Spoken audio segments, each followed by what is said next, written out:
Ed Miliband was one of the first people to make the case that David, his brother, would have a lot to offer an Andy Burnham government. Andy Burnham could end up looking like he's running a sort of New Labour reunion boys club. Welcome to The State of It, the political podcast from The Times and The Sunday Times. I'm Stephen Swinford, the political editor of The Times. I'm Patrick Maguire, chief political commentator for The Times. I'm Lara Spirit, deputy political editor of The Sunday Times. And look, we want to talk to you today about the potential return of David Miliband. Yes, we are back in the Cain and Abel scenario, two Miliband brothers potentially in Andy Burnham's cabinet. It is a real thing. It could happen. So we could be reliving some of the psychodrama of those New Labour years all over again. And then we want to kind of talk more broadly about Andy Burnham's big debut speech yesterday and how that's gone down and where we think things are going. Shall we just open up by talking about David Miliband? Because, I mean, he wants it, Lara. Let's start there. We are told David Miliband very much wants to be back on frontline politics. He's been out working in the US for many years, but people close to him are linking him to the role of Foreign Secretary. From an outsider's perspective, what you would say looking at that is you already have this question about how Andy Burnham is going to cope with accusations that he is not a woman and his Chancellor, if Ed Miliband, is not a woman. If you have a situation where there are more Milibands and great officers of state than there are women, then I think there will be people,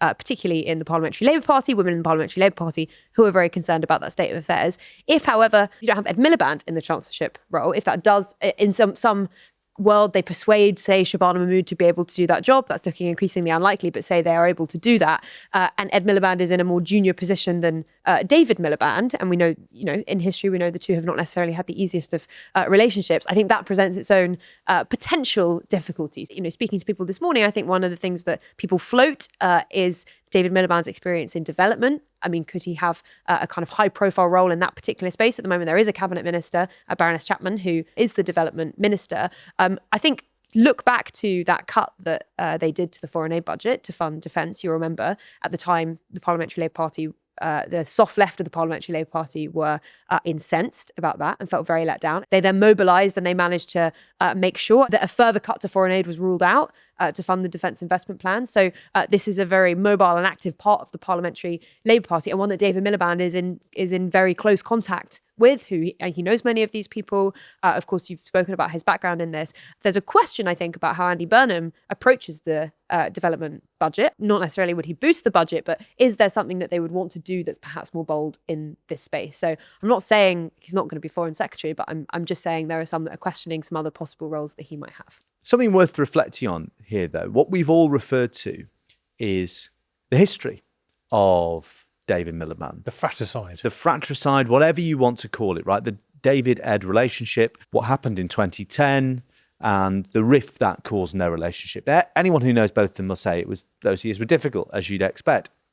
But I think there are now, that narrative has taken root in Westminster like Japanese knotweed. And I think there are rather quite a lot of outdated misconceptions about that relationship and the state it's now in. The interesting thing that I've heard from a couple of people, and this hasn't been denied, indeed it's been stood up, is that Ed Miliband has been one of the people internally in Andy Burnham's camp who's been making the case and was one of the first people to make the case that David, his brother, would have a lot to offer an Andy Burnham government.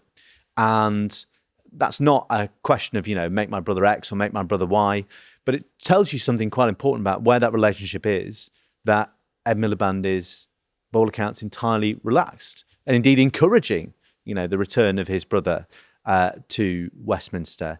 And it's going to be interesting if that does happen. Less on that sort of interpersonal relationship. I think that'll be the dog that doesn't bark, but it'll be more along the lines you were talking about, Lara. What does it mean for the policy choices and the way a Burnham government presents itself to the country? I think one of the challenges, you identified it very early there, Lara, is there are only so many jobs to go round. And this is a quote that my colleague Ollie Wright got from a female cabinet minister this morning. You cannot have more Milibands than women in top jobs. That kind of thing matters.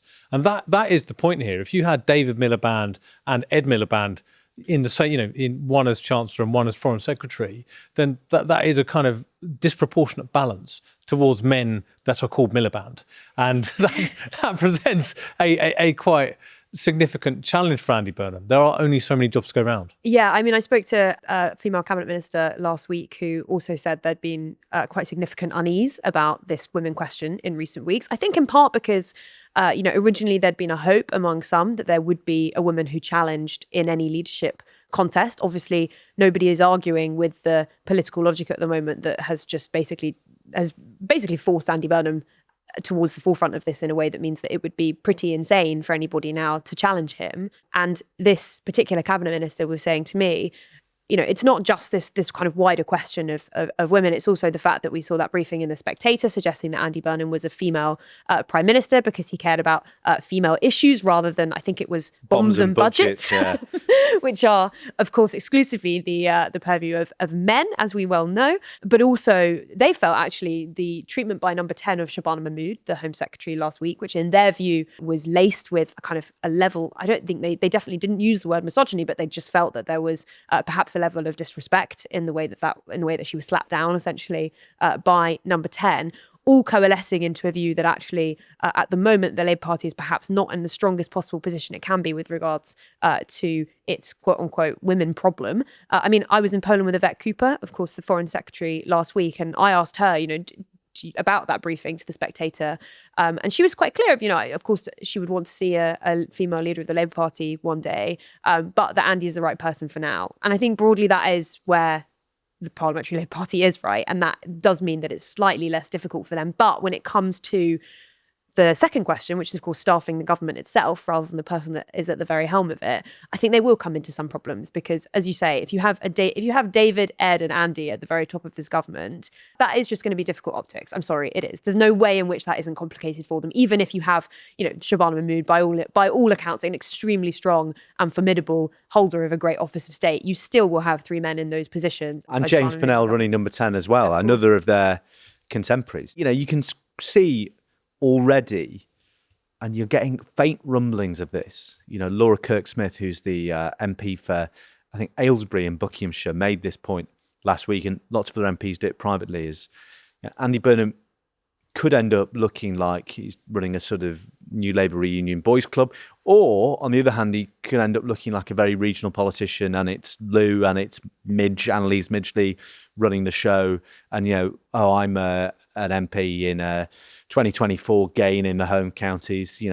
These people don't like me. I mean, that's not the image they're putting across. Andy Burnham is putting the hard yards and meeting all these people in. But you can very see how some of those reductive criticisms, and in the same way that Keir Starmer's inner circle always said the boys' club attack on them from Sue Gray and her allies was reductive. But you can see how this could, and at this stage you wouldn't put it more strongly than could, become a narrative that has a life of its own. One of the challenges is, at this point in time, Andy Burnham is undeniably, he's probably the most powerful he will be at any point because he hasn't announced his cabinet, hasn't made any of the big decisions about where he's going yet. So everyone, as you were saying last week, is looking over at him. They want to kind of curry his favour. But that does mean that people are vying for these top jobs, right? There are a lot of, we'll start with Wes Streeting. A lot of Streeting allies are saying he doesn't stand a chance of being Chancellor. They reckon that's going to Ed Miliband. So we shall see on that. But they do fancy him for Foreign Secretary. They think he'd do a great job. So you're getting briefings along that. And some other people are also trying to brief themselves into other jobs, Lara. Well, yes. I mean, this was one of the more curious turns of my weekend, which was the case of Zabir Ahmed, who was, of course, a health minister under Wes Streeting until he resigned in the wake of the local elections. And there had been suggestions that he had been in talks, reports that he had been in talks with Andy Burnham's team to become health secretary. That is categorically denied. And indeed, I've been told that Andy Burnham has had the ick, which is Parliament's. I mean, how would you describe the ick to a listener that isn't well acquainted with that term? A sort of general feeling that you suddenly become extremely disgusted. Yeah.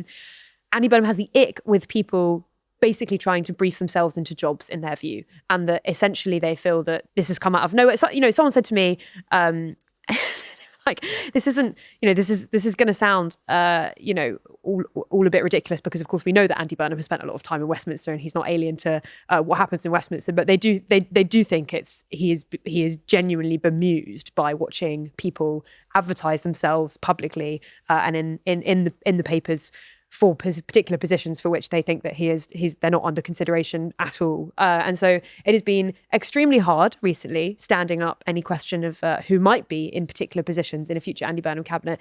It has not been particularly hard ruling out some of those individuals who won't be. And I think we can say definitively that Zubair Ahmed is not going to be the next health secretary. So Burnham stood up and he does seem to treat this speculation, as he calls it, with a degree of contempt.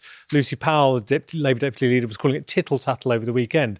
The reason it exists, and I think they're both completely wrong on that, I think the speculation is fully justified, is it really matters who the Chancellor is. It really matters who the Home Secretary is.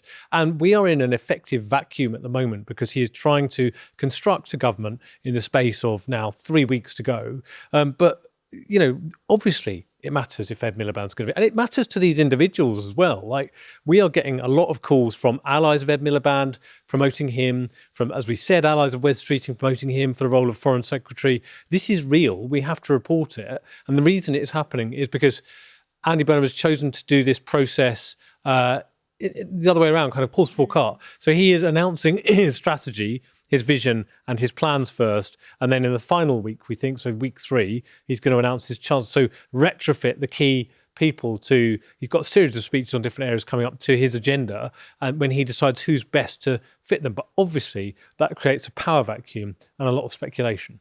Yeah, it does. And it's interesting that he said that very categorically in Manchester yesterday. I'm not going to engage with speculation. I'll only speak at the end of this process.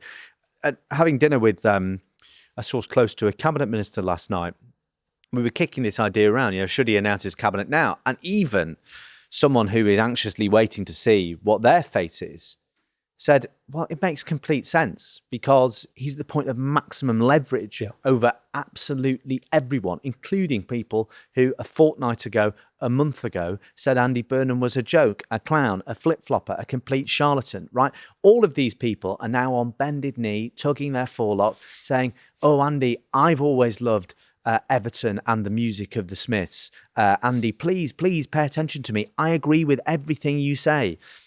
And for some of them, by the way, on substantive points of policy, that's actually true. But for many more of them, it's completely unconvincing. So, if Andy Burnham has got the ick, that ick is only going to intensify over the next fortnight because of the very deliberate choice he's made to not engage with the speculation. And it's interesting because the difference with the Starmer project here is, like, you could, in theory, find out what Keir Starmer thought about something, a given issue, a given appointment.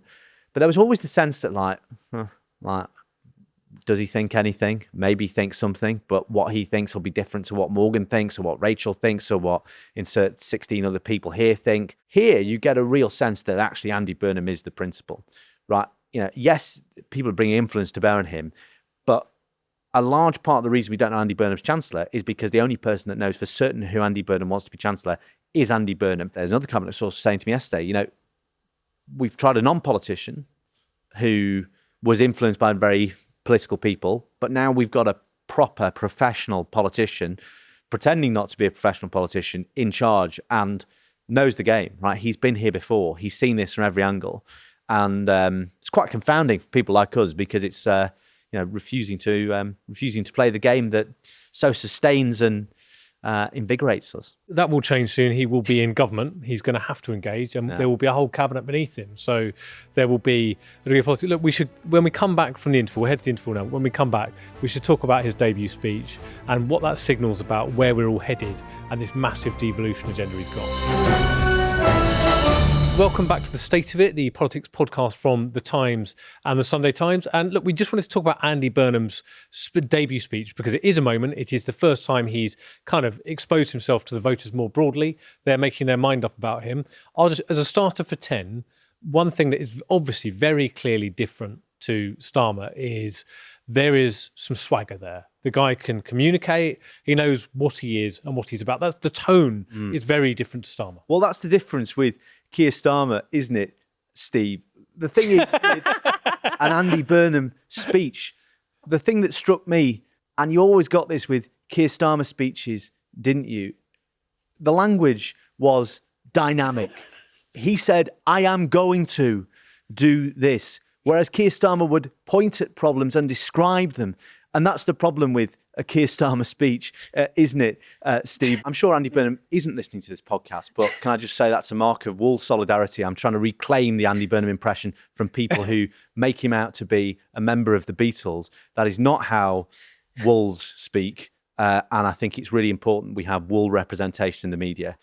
So solidarity to all Wolves out there. But no, I mean, to say that in my own voice, it was clear, it was dynamic, and that was one of the phrases that really stuck out to me. I am going to do X, right? You know, and I actually was talking to someone as you know, in conversation with a former Starmer aide as the speech was going on. We were both listening to it, and I said, that is so unlike a Keir speech. And I said, yeah, absolutely. Like you never hear that in a Keir speech. Could it be a sort of like rambling and torture thing, like, you know, people say a government can't do X, but I've always thought Y. And, you know, it was also like these imagined riposts to critics who didn't exist, and like sort of quite stroppy meta commentary on like how difficult it is to be Keir Starmer.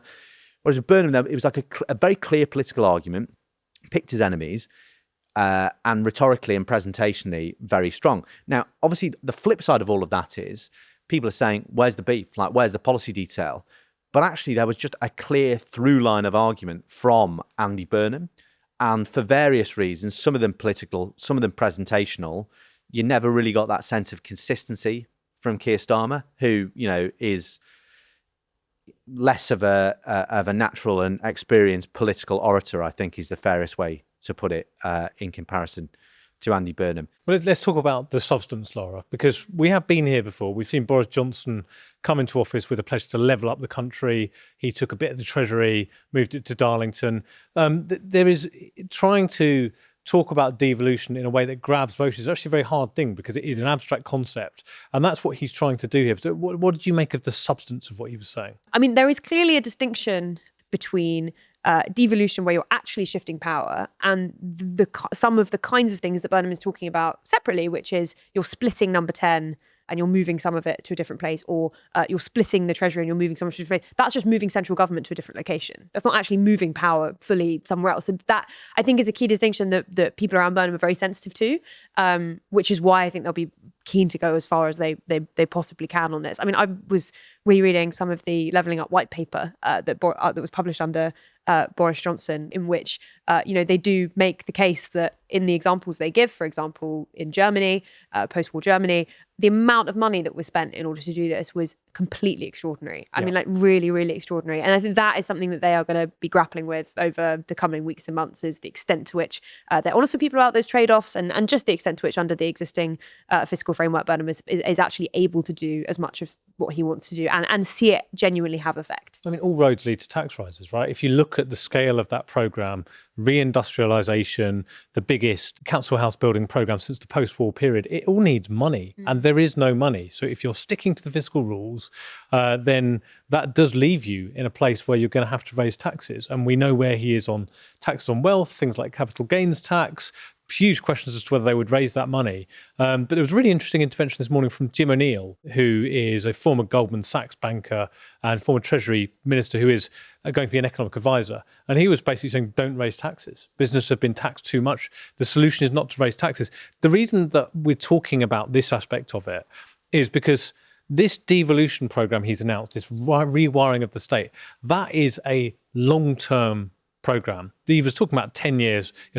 God knows how many of the last 7 prime ministers in this decade have talked about 10 years of power. They all talk about 10 years of power, but it's going to take time, and it's certainly not going to, you'll see signs of it, but it's not going to yield meaningful results, if it does yield meaningful results, in the next 3 years. So Burnham is going to have a really radical economic agenda beyond devolution. This language about rewiring the state, kind of place before party, is all great, but you are dealing right now with really difficult economic times. The public finances are in a parlous state. We've just had the government rip itself apart over defence spending, right? That's still going to be coming down the tracks for Andy Burnham with the spending review next year. So all of these problems are still there.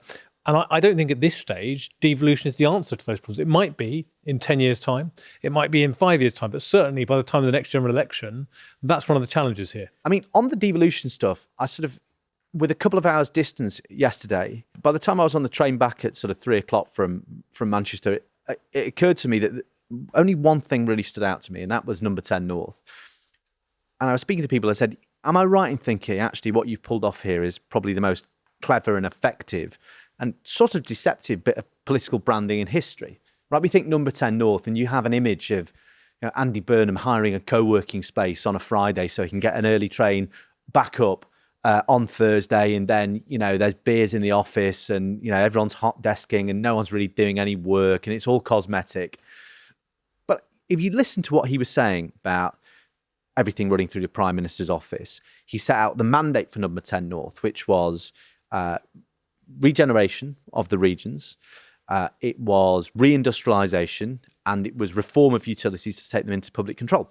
They are three massive macroeconomic priorities, the sort of thing that often, if you put those inside the Treasury in a submission to the Treasury, that's the place they go to die. So it's a big signal of intent. It's not breaking up the Treasury, but it's, I am going to create a counterweight to the Treasury, to which people might say, oh, we've heard that before. Wilson tried it with the Department of Economic Affairs. The Tories tried it with BASE, the Industrial Strategy and Energy and Business Department. And Boris Johnson obviously had levelling up. What's the difference? Like, how is this going to be different? Well, it is actually the firm smack of prime ministerial authority. Like, the North bit is almost like a sort of, that's a nice to have, and obviously stuff will be run out of there in a meaningful way, and it means a lot to Andy Burnham. But it's like part of number 10's mandate now, and one of Andy Burnham's close allies was saying this to me last night, this is Andy Burnham personally taking control of rewiring the economy. There is a risk with it, right? Because underlying all of this is his argument, his principle, his assumption that local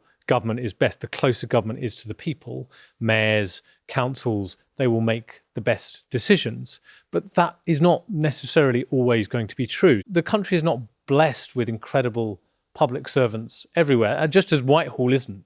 So, a lot of the mayors that are going to get these powers are going to be people that are ideologically opposed to Labour and Andy Burnham. They're going to be reform mayors. When you actually start to dig into it, and it's also, you're going to need to create a whole new level of the state at a local level. So it's one thing to give them the money to spend, but they're going to need people. They're going to need more staff. So you could get a much bigger bureaucracy at the end of all of this, because if that is the nature of rewiring, it takes time. You're going to need the right people in place to deliver things. It's not necessarily a slam dunk, but this is the gamble. He says this will change Britain. It will make it all better. But I'm just not quite clear if necessarily that is always going to be the right answer. And there'll be some hits and misses, I imagine, in the process. Can I just end by kind of circling back to where we started, which is Ed Miliband. So just before Andy Burnham did his speech yesterday, Kemi Badenoch gave a speech. And in that speech, she talks repeatedly and consistently not about Andy Burnham, but about Ed Miliband. She said voters are terrified of him. He would effectively destroy the economy. At one point, she compared him to a Nigerian dictator. But very clearly, opposition parties are kind of rubbing their hands at the prospects of Ed Miliband becoming Chancellor. Now, Ed Miliband's allies would say, look, he has the experience and dynamism to turn the economy around. These are radical times. You need a radical solution. Ed will do that. He will transform the economy. But his detractors say, this guy is a lightning rod for criticism. And that's going to be a problem for you. And it makes the job of Kemi Badenoch and Nigel Farage easier. Yeah, and I mean, I think allies of Andy Burnham are genuinely worried about the idea that it might... We've obviously been through on this podcast all of the concerns that they have about Ed Miliband. I think it's fair to say that those have been communicated, obviously, to Andy Burnham in recent weeks. He will be well aware of the fact that there are people who want him to do well, who have reservations about Ed Miliband. But it does feel at this point like it's becoming increasingly likely that it is going to be Ed Miliband. It feels like, Shabana Mahmood has made it clear that she wants to remain as Home Secretary and would need to genuinely be persuaded, I think, to do that role. Whereas Ed Miliband, as we've seen in the last week especially, I think we've seen the organisation of his allies in quite an incredible way. I mean, the campaign that they've run has been genuinely impressive, I would say. Not just people public facing, but also, of course, privately. All of us will have had calls from allies of Ed Miliband explaining to us why actually the idea that he would spook the markets is, in their view, really misguided. They think he's got a clear plan. That's actually what the markets care about. And so I think, you can see why opposition parties say this, because they have a very clear and well-run practice of attacking Ed Miliband. Like, this is somebody who has been the bogeyman of Labour's excesses for the whole of Starmer's premiership in some respects. But I don't actually think that's the reason why some of those people around Andy Burnham are concerned about Ed Miliband. I don't think they're paying that much attention to that particular part of it.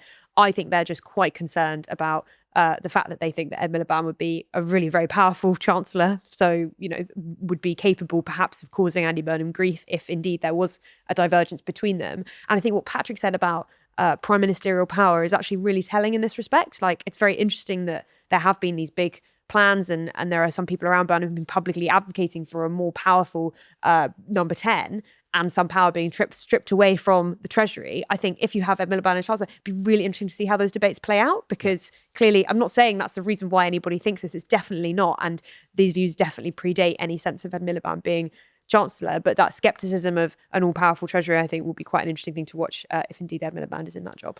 Yeah, and I should tell you what, by the way, I mean, the ghost at the feast in all of this is, of course, Nigel Farage. I should tell you what Reform think about this, or the leadership of Reform think about this. It's been said they had a terrible night in Makerfield, terrible candidate, yada, yada, yada, right? That's their critique. But actually, they are looking at this, and I think, given what they're hearing in the early canvassing for the Greater Manchester by-election, particularly in the sort of outer boroughs of Greater Manchester, they feel pretty chipper, right? They think Andy Burnham is in his honeymoon, but they are ready. And what is striking, actually speaking to them, is that we are into the realms of brass tacks and big financial decisions. They are about to select the candidates, I'm told, for their top 50 or 100 target seats.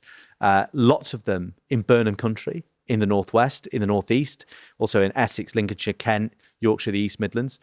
One of my favourite details from Reform's internal strategy is that they are aping Morgan McSweeney's targeting operation in 2024. They are trying to find the seats that are most likely to give them a path to number 10, and they're spending a lot of money, I'm told it's in the millions, hiring local organisers, opening regional offices, and all of that. So how the Labour Party fights this, right? They've got now a more competent person for the air war, but it's the ground war is about to kick in, and we'll see this in the Greater Manchester by-election. We'll see this. Reform are not going anywhere, right? They are building a massive infrastructure in Burnham's backyard to, make this a constant campaign.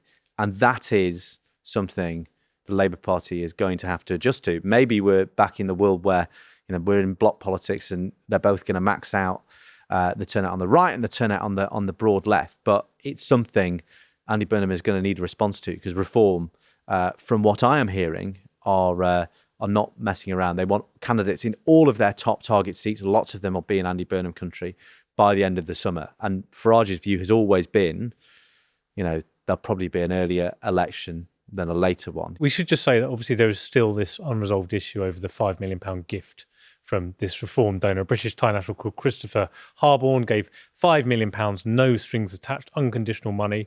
Farage seems to be he is highly defensive about it. He did a round about it the other week and said two things that were contradictory. He said, I can spend it on what I want, Ferraris, horses, it's my money, it's an unconditional gift, I can do what I want with it. But at the same token, revealed he hasn't actually spent any of the money and would be willing to give it back. And the reason that is significant and serious is because the Parliamentary Standards Commissioner is investigating him over whether he should have declared that, and the potential censure for that could ultimately trigger a by-election. Now, he might fight that and win, but there are clear concerns that I'm picking up around Reform that this is becoming one of those things that keeps dominating the narrative, just as Starmer got bogged down in the stories about his suits and stuff like that. Yeah, every time he goes up now, this is the story, and it's taking the energy. And because it's such an extraordinary thing, I mean, like, to get £5 million gift from anyone, but to get it from a cryptocurrency billionaire who's got a clear interest in deregulating cryptocurrency, it leads to allegations of a conflict of interest. So look, that is obviously one to watch, and it may reach a culmination in the next couple of weeks. So we will keep a weather eye on that. From where we go. But look, thank you for joining us again. And we will be back next week, kind of another week closer to Andy Burnham's premiership. Thank you very much. Not to Molly Guinness, who's not here this week for some reason, but Harry Kitson and Euan Dawtrey are, and we thank them for all that they do as ever.